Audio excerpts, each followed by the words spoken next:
mga kakusina! Ako po ulit si Ate Angel ng Kusina ni Angel, and for today's video, tuturuan ko po ulit kayo ng another dessert or kakanin recipe na baka hindi mo pa nagagawa or nasusubukan sa iyong kusina, kaya't panoorin ang buong video dahil madali lang po ito. So, bali dalawa po yung ginawa ko dito na example sa inyo. Meron akong round na lianera style. Naglagay ako dyan ng 1/4 cup na wash sugar, pero pwede kayong gumamit ng white.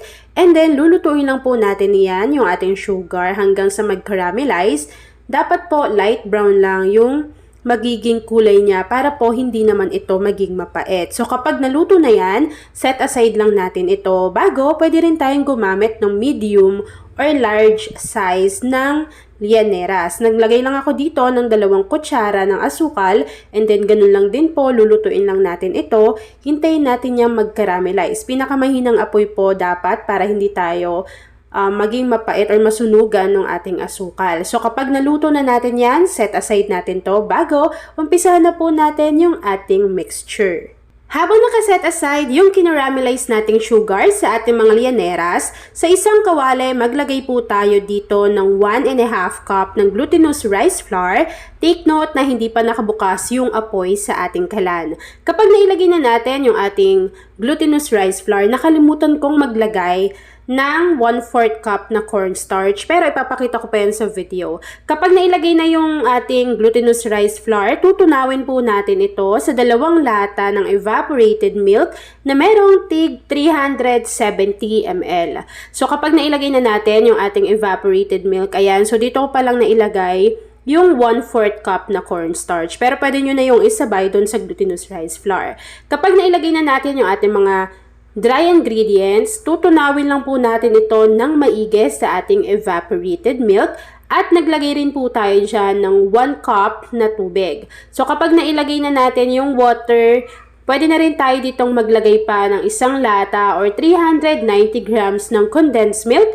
After adding ng ating condensed milk, naglagay din po tayo dito at least ½ teaspoon ng vanilla essence at pinch of salt para po maging balanse yung lasa ng gagawin nating kakanin or dessert recipe. Ayan. So, tunawin yung ating mga dry ingredient, and then after po nun, kapag natunaw na yung mga yan, pwede na tayo ditong maglagay ng buko. So, yung buko na pipiliin ninyo, dapat yung pang salad lang, yung medyo malambot, yung para ba siyang pang buko pie. Yan, dapat ganun lang yung kanyang consistency. Pwede kayong gumamit ng 1 piraso lang para dito sa ating recipe. Kaya lang ako 2 yung nabili ko kaysa masayang or masira yung isa, isinama ko na dito lahat.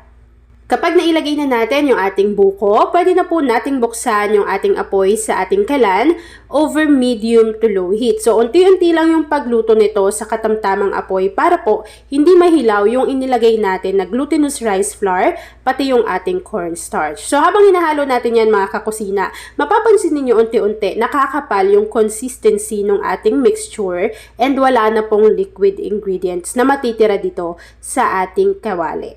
Yan. So, habang hinahalo ko yan at hinihintay na makuha yung tamang consistency, please don't forget to like and follow yung ating Facebook page, Kusina ni Angel. Kung meron ka ring Instagram, paki-follow na rin ako doon, Kusina ni Angel. At kung gusto mong matuto pa ng iba pang mga recipes, o kaya naman gusto mo mag-share ng mga niluluto mo everyday, pwede kang sumali sa ating Facebook group. Andyan lang po yan sa ating Facebook page. At ayun na nga mga kakusina, kapag nakuha na natin yung ganitong klase ng consistency, naglagay lang po tayo dito ng 2 kutsara ng butter. Pwede kayong gumamit ng margarine, and then after po nun, hahaluin lang natin ito hanggang sa matunaw.